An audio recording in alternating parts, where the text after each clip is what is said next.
नमस्कार दोस्तों, मैं रविंद्र त्रिपाठी आप सबका अपने YouTube channel cinema with Ravindra Tripathi पर स्वागत करता हूं।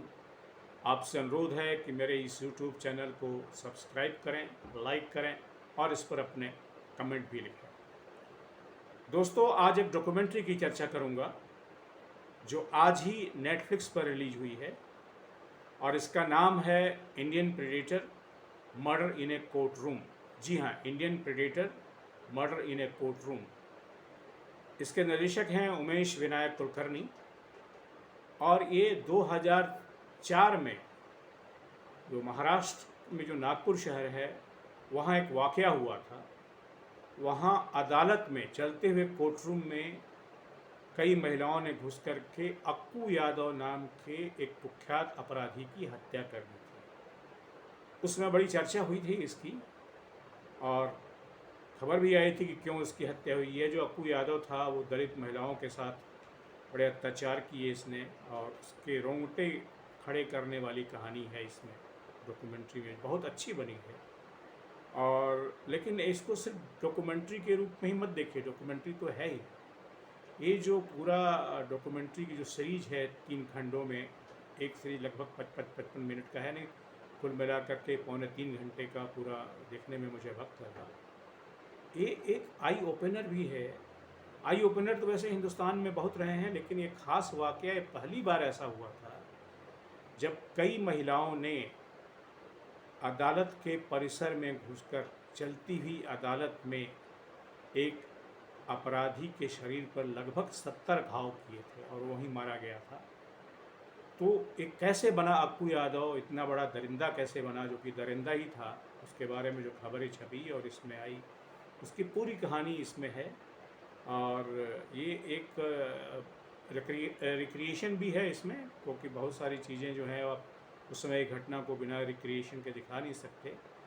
लेकिन एक आई ओपनर इस वजह से है कि ये हमारे समाज में या भारत में जो क्रिमिनल जस्टिस सिस्टम है उस पर एक सवालिया निशान तो है ही, उसके बारे में बड़ा कमेंट्री है कि आखिर क्या ऐसी वजह हुई, कौन सी वजह थी जिससे अक्कू यादव नाम का जो क्रिमिनल था वो पुलिस की पकड़ से भी बाहर रहा लगभग। हालांकि वो एक आध बार गिरफ्तार भी हुआ लेकिन जल्दी छूट गया।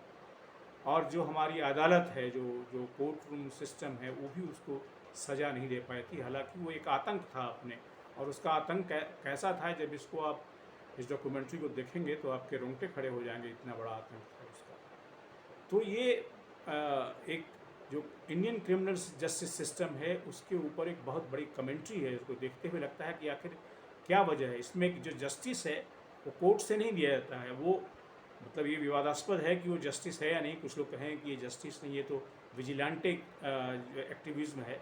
पर जो भी हो, जिन महिलाओं ने उसकी हत्या की उसमें कईयों का इसमें इंटरव्यू है और वो बता रही हैं, अपने जो उनसे इंटरव्यू लिए गए हैं, कि कैसे उन्होंने प्लान बनाया। प्लान उसका पहले भी मारने का बना था, सफल नहीं हो पाया था, पर ये सीधे जाकर के अंत में जाकर के कोर्ट रूम में हुआ। तो एक जिसको कहते हैं कि एक रोंगटे खड़े कर देने वाली कहानी है।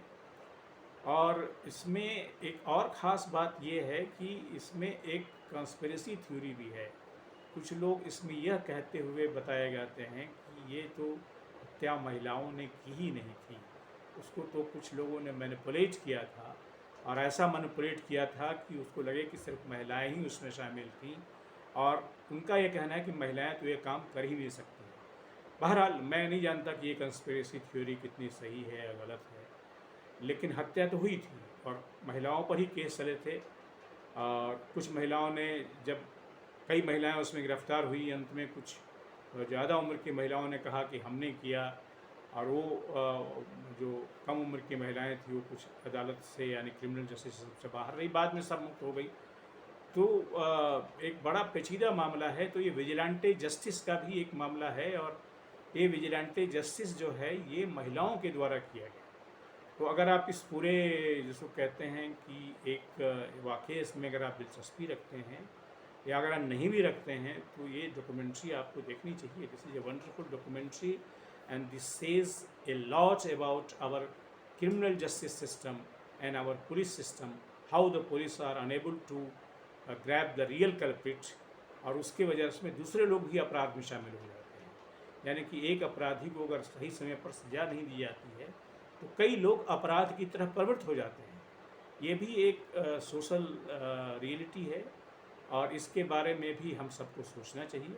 बहरहाल और बहुत सारे मुद्दे आपको इसमें सोचने के लिए मिलेंगे।